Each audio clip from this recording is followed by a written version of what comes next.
come to Madam Gloria Ofori-Boadu. Good morning to you, ma'am, if you can hear us. Thank you as well for joining us. Hello? Okay, we seem to be having a challenge with the line to Gloria Ofori-Boadu. Hello, ma'am, if you can hear us. Good morning to you. Thank you so much for joining us. Good morning, Beatrice. How are you? I'm doing wonderful. I hope you're well. Yes. Yes, I don't know whether you've had the chance to listen to the submissions of Gabby, she says I should call her, and then Madam Ayana on this new deal, as it were, Vodafone, AirtelTigo.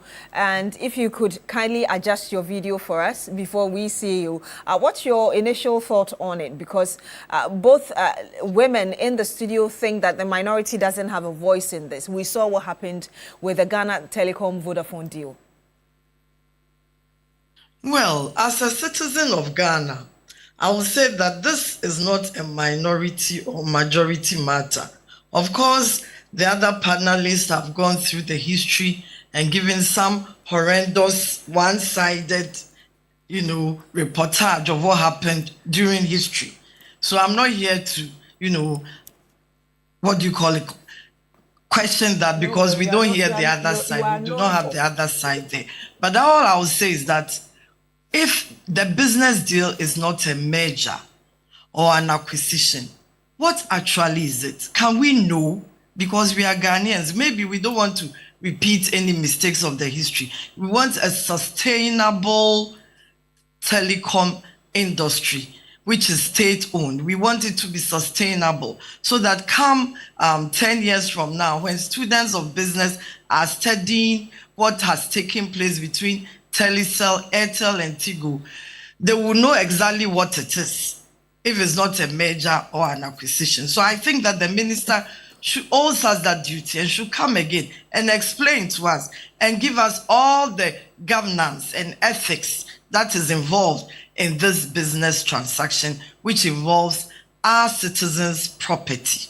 You heard both Gabby and Madam Ayana saying that, especially Gabby, saying that the deal is not done yet. The minority is just going ahead of itself. You do not think, based on what she said, that perhaps it would be great if the minority waited for the final transaction, as it were, to be brought to the public? I can't speak on behalf of the minority, but I can speak as a citizen that we are all interested. We need to know. The right to information is out there, so we need to know. It's our right to know what is going on. And some of us have also been with, I remember it was Vodafone, and before then it became Telecel, and before then there was something else. I can't even remember, but we've been, loyal customers of that business. So we want to know what exactly is happening. If it's not a merger, if it's not an acquisition, what is it?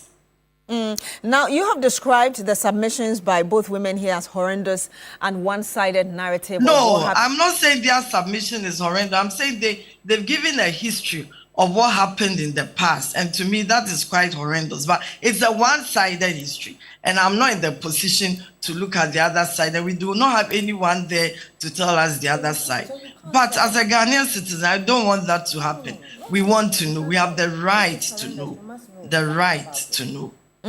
But again... And also a loyal customer of Telecel for probably almost... probably 20-something years, so we want to know what is going on. And every Ghanaian has the right to know. Now, part of the history is what the then communications minister told us, Esla Owusu-Ekufo, that indeed the government was going to invest in this AirtelTigo deal at the time it was acquired. The 100% stake was acquired. Madam Tete thinks that there was a failure on the part of the then government to do as it promised. How do you respond to that? Which is the reason we are where we are? Well, I keep repeating myself that I'm not in the capacity to respond to that. I'm only in the capacity to ask for what is going on. So let me repeat myself again. I can't answer to that history. And there's nobody there to answer in your studio. But I can answer that I'm a Ghanaian citizen and a loyal customer of Telecel, and I want to know what is going on so that Our company does not suffer, but rather becomes sustainable and profitable. As is always the purpose and objective in all the world of business. Indeed. So, fortunately, you're a lawyer yourself. I want to get your thought on what you expect to happen in this I have deal. said it, my dear Beatrice. Yes, yes, but in terms of your understanding, because we heard Madam Tete well, I telling can't us, speak to it because now we don't know what it is. Madam If it was a Gloria merger, Ofori-Boadu, then we'll look at the laws.